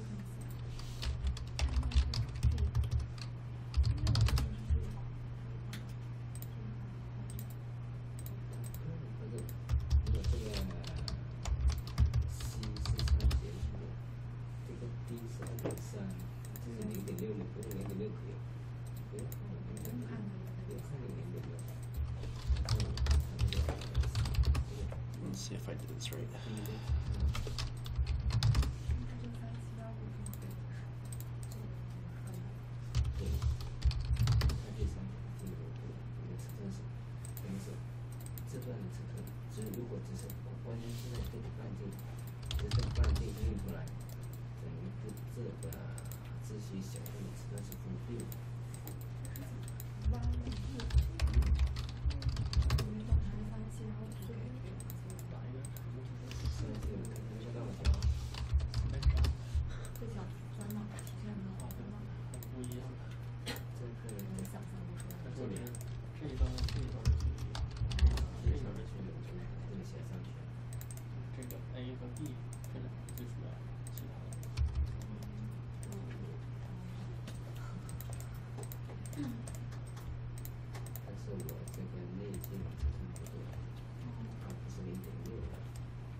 Let me check something. This is been a while since I've had to draw it this way. Okay. 3.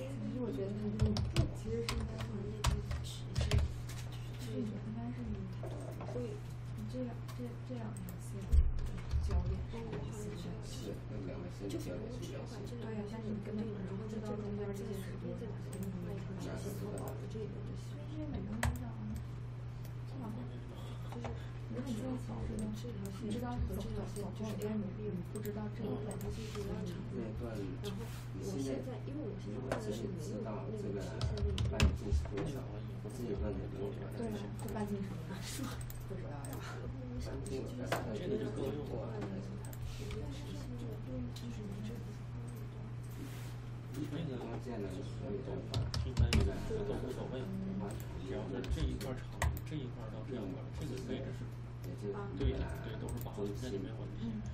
这个工业上到这个连两道这两块的要求是固定的，其他的要求只要能焊上就行，只要这个水能过去。如果照这样的话，你画有极限的那种感觉，而且你不太好焊上，因为你这个必须是你如果要焊一个直的部分，那你应该是，但是它确实没有明确要求的，咱也做不了什么。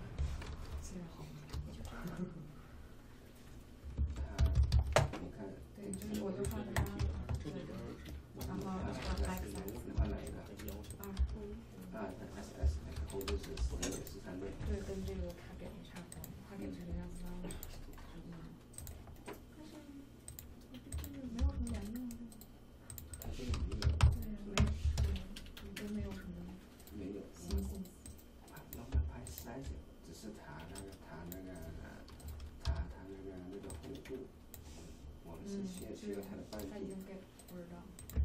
半径就它90度的方程的标准半径，你看看，我们就按那个2推半径的2推后，半径的2倍，2倍就是如果2的话，那你有4寸的半径去画的，4寸，这里上半径中线的半径。对，按4寸，这个画一下试试。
原先也找直接把这个你原先也定不了，是这样的。你不知道这段找它，知道吗？这里没有给出来，对，这里没有给出来。不知道这个手机根本就没有办法去理解是吧？这个有人根本所以呢，我们这样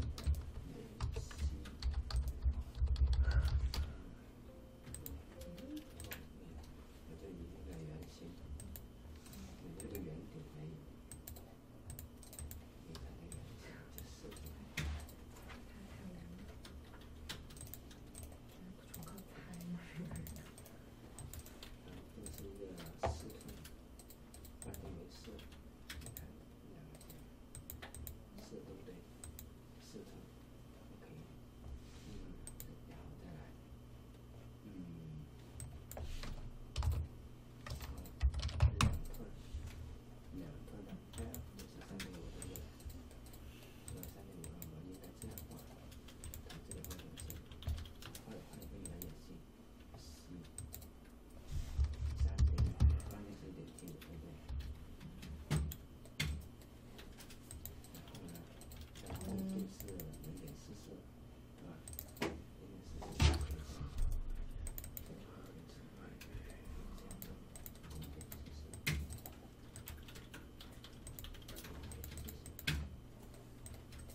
这块是直线，它指的是它的延长线，它不是说刚好在这边切了，而是在这边切了，这边是直线，这边这管子就把突出，这边这个就会完了，所以你没办法确定这一块儿，你没办法确定下一块。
Yeah, double extra heavy pipe is actually a little weird to draw. Probably should get you guys doing this a little more standard pipe first.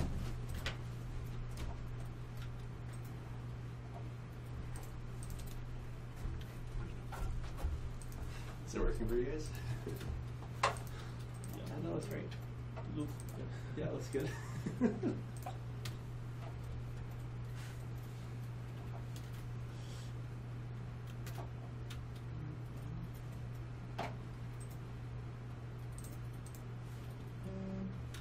Actually, that looks really good.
Sorry, I gave you guys such a hard one.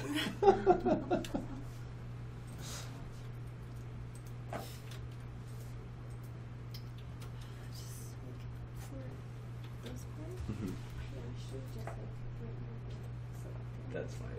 So I have the straight line over there. But at the connection part, it doesn't look very smooth. How do I smooth it? Let me see. How can I do it? Like, They're essentially finding the right tangent. So they're oh, right there, I didn't take these two. Yeah. That's why it blends, right? It is right where that tangent is. It's okay. It's just meant to be a little bit of practice. Usually when you get into the piping programs, they have this pre-generated. So this is just practice.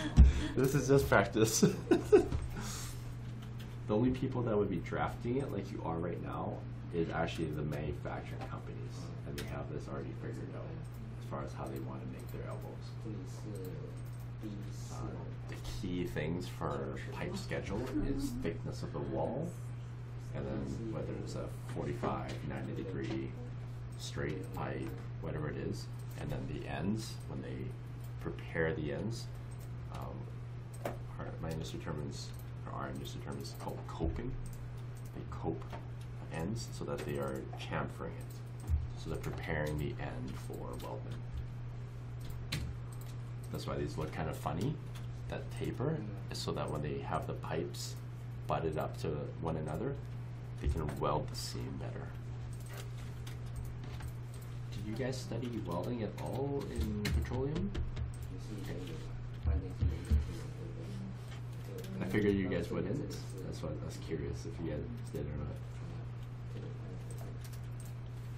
As mechanical, we did a lot of like cross-discipline work,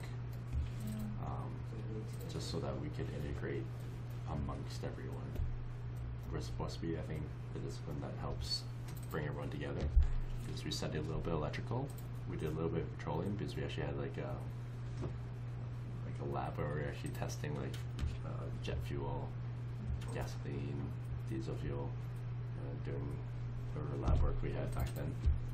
So it was kind of neat. We got to see all that, and then we did a little bit of materials, so we could understand like hardness of material and strength. And we actually did like Sharpie tests on metal, so it was neat.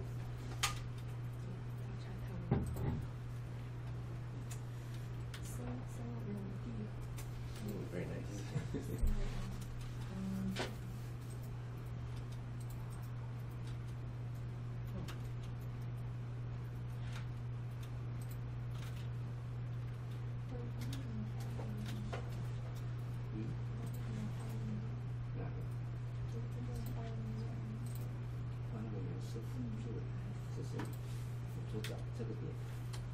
The afternoon, would you guys prefer more drafting practice, or do you guys want a little bit of review on old plans? It's pretty open to whichever way you guys want it to go.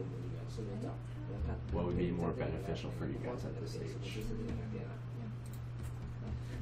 More practice? Okay. That's what I'm thinking.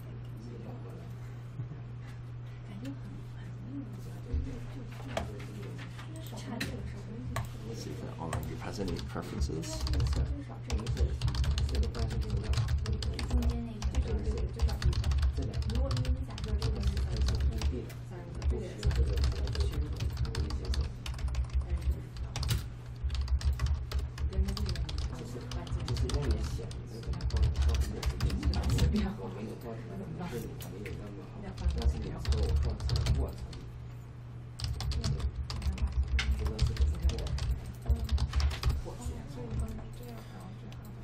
Okay, if you guys are all done that, we can play around this next little drawing here.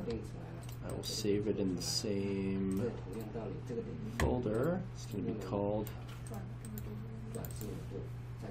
Socket Weld 45 Elbow. You guys can do a 3-inch again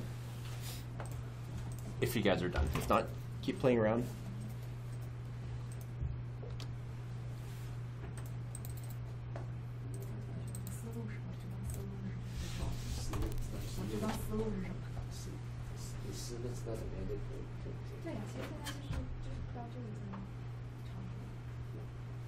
说明你是不知道。为什么？ So如果你知道 The 这 key thing 这个 though 半 on the 径， 90-degree 也 elbow 知道 is that you maintain the consistent wall thickness. That's actually the most important part. That's really everything else is 这 more 个半径你就按两倍的话，如果你要抓半径这个 not decorative, but they're not as critical. 就是说你 So 要 it's hitting the 你 A 要 and 知 B 道半径 dimensions 或者知道 and 这一 maintaining 段 a 长 consistent wall 任意 thickness. 启动的话，这个半径你就按两倍的弯头的位置跟那个两倍的只能按两倍， 2倍来。对，按两倍。你说这个的半径就是这样子，对对。那一般这个门它是什么？这个是给的什么2倍的 F 版 TT 版？另外一个它是标准的，是一个真的，但是它是 long 那个 long 是2倍，然后呢 short 是3倍左右，所以这个是 long 方面的2倍。然后还有 middle 为什么是long 应该是2倍左右，应该是2倍。You can say it's 1 to 1.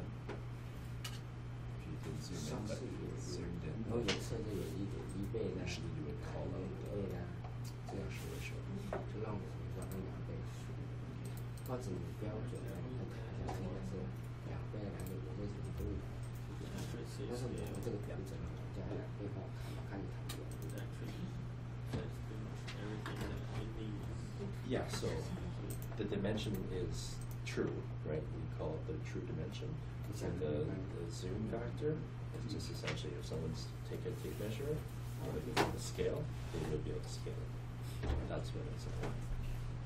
就是就是不管 complicated 是 stuff. Then you cannot dimension everything. 这个 You have to measure it 就是 by 你 No, 把它当 you 做 shouldn't 4 ever 分 need 之 to. 一的话， It's an old. 然后后面它 This is an old carryover from when people literally drew stuff out. 它不是说是就是标准的4分 It's 之 just 一，它是先 explaining to them 有 what 一 the 段 scale 直线在这里，然后直线直线在这里，从这里就开始对直线。从这里就是直线，然后一直到这里边都是至少到这里这里都是一刚好一个1/4的一个圆，这里标是这一条线，就这条线刚好是刚好一个1/4的圆。哦，那我说，那你看这里到这里就是4分之一圆，对吧？你这条线应该是那你这个不错，对对对，这里还是对，这里还是1/4的圆。这里开始就是4分之一圆，对吧？哎，对，就直线是在下面。那直线是在下面什么意思？那我这个这一段是直线的，等于是我是从这里到这里线是直段。 This means you need to be bigger than 1, so 1 to 8 by 8 to 1. 4 And now you know that's going to be a scale for the 1. And if you have a custom fit one, then and then scroll down. You have a custom. So you can add like exact 2.5 or whatever. 4.5 ，OK。那么 Not if you have a really crazy scale like that. I think it was like 2.5 something. Or something. That would be your crazy scale number. It'd be like 2.5, 6, 7, 8. 首先呢，我们可以这个圆心，那个圆 You 点 want 的 to try to 圆 stick 心， to, 它有一个 you want to stick not to the decimals, but to nice clean numbers, usually. Usually you don't want to have decimals. It doesn't look good. ，try to 然 make 后呢 that，这个 as 我 close 们 as 首先画的这个半径， Sometimes the movie does. 这个圆，这个对不对？那这个半径呢，如果是按3的话，我们大概是2倍，3的2 I 倍 think。typically round it off. 一般是you'd 2 rather 倍 have，在机械那个标准码头当中，我们一般 have 是 it bigger 3 than it 2 needs 倍 to be, 0.5， but have 或 like 者 a clean 也是我 number, 们按 and 2倍 use 的 the。decimal number. 这不是写的是8吗？不是半径。 I've never seen the 8 decimal. 是。我是距离。 Because if you have to think about it, then someone has to figure out the scale. Right? This all comes back to can they actually scale to it? 对不对嗯。 ？OK。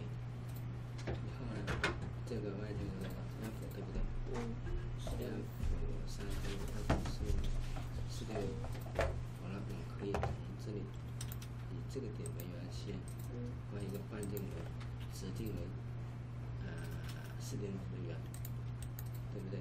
为什么？是，我对，现在找出了这一点跟这一点，然后呢，你看它叫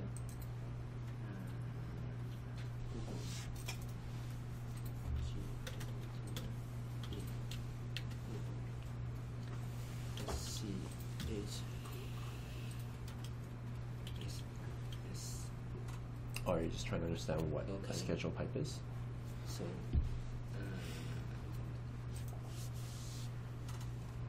好了，如果是三寸是吧？3寸 SC8 XSS，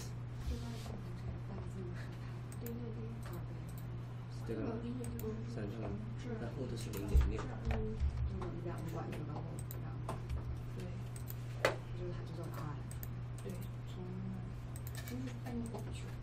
这个是0.6，也就是说刚才这个也是外径了，对不对？你就假设到这里到这里，这是个它刚好齐。这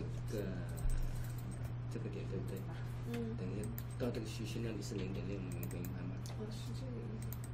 这 thickness， 这是 wall thickness， SC8 SS wall thickness。OK， 刚才是我用它这来给你了，那么等于是。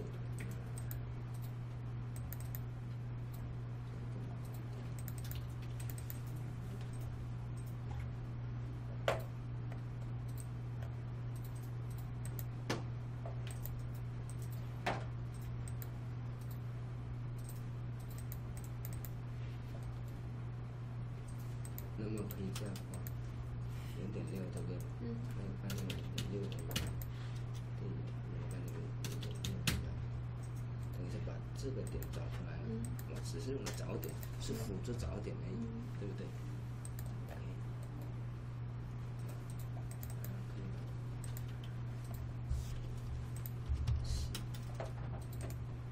这个圆形。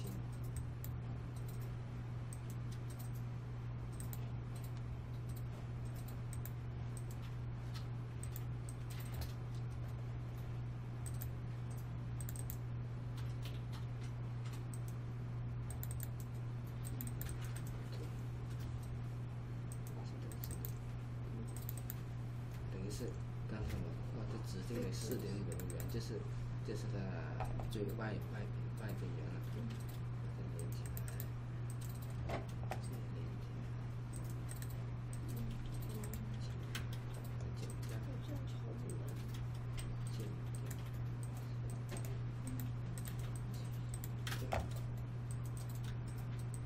这些都是辅助的，我把它全部删除掉，这个应该是虚线。对不对？我有一个 layer， 但是你可以直接用那个 layer。我有个就是 layer 的，对。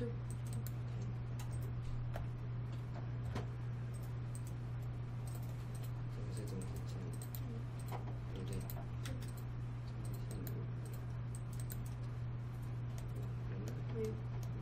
直接改了 ，Max Style Center， 关掉。好了，这挂成平方。OK， 看它这画这一段 B 是多少？8，对不对？然后就是从这里到这里是8，2至6，那么等于是这里到这里是2特，对不对？copy 把它这样2特，这是2特那个。OK， 其实这个角度呢应该是40多度，这个是40度。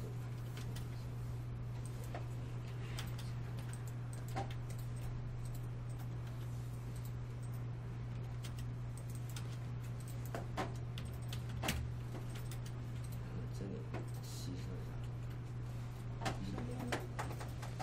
365，是吧？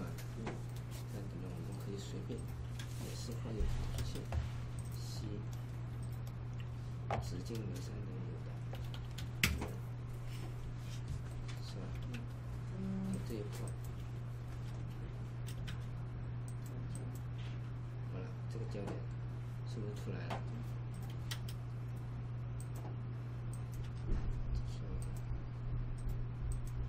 这个圆是辅助的，一样，是吧？然后这个 D 是多少？D 是2.3。对，好了。Oh, you miss much. Okay. You're ready for the Lunch.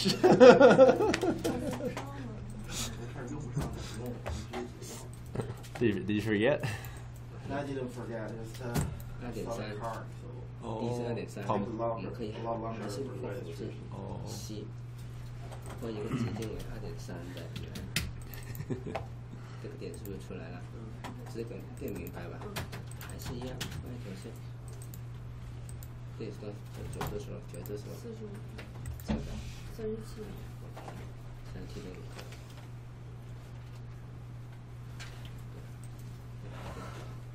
意思啊。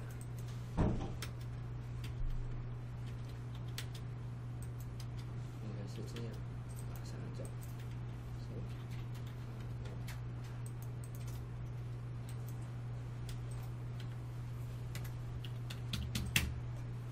这个点数也出来了。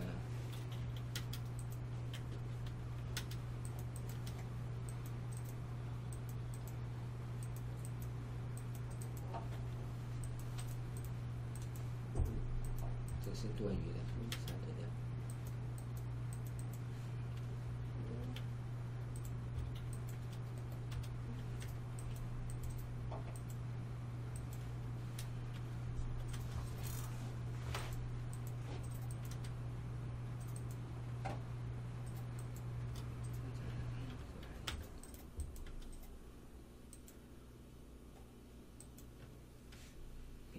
丢掉了。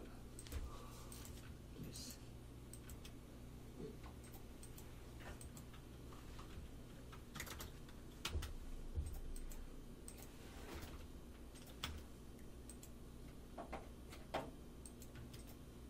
这个也是多余的，这是辅助下来的，对不对？只关键你知道这个角度，这个尺寸等这个图是封闭的，你不需要知道。那个。Good. Actually, that's want to understand the process. We're just thinking how to draw it.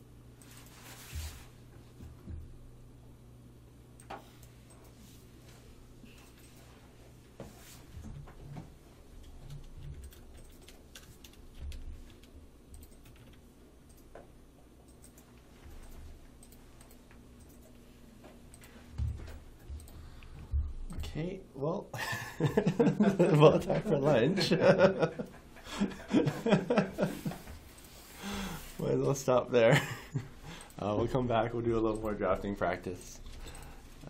We can get you caught up a little bit. Oh yeah, and for the rest of you that maybe missed some classes and stuff, if you want, this afternoon we can also go over anything that you might have missed. I know Woody has some videos, but no problem. We'll review it. Okay, so I have to go to work after that. You're going to work? Okay, that's fine. No problem. See Okay. you next week. Yeah, see you next week. not joining us for lunch? Yeah. Alright. All right. Let's see you guys.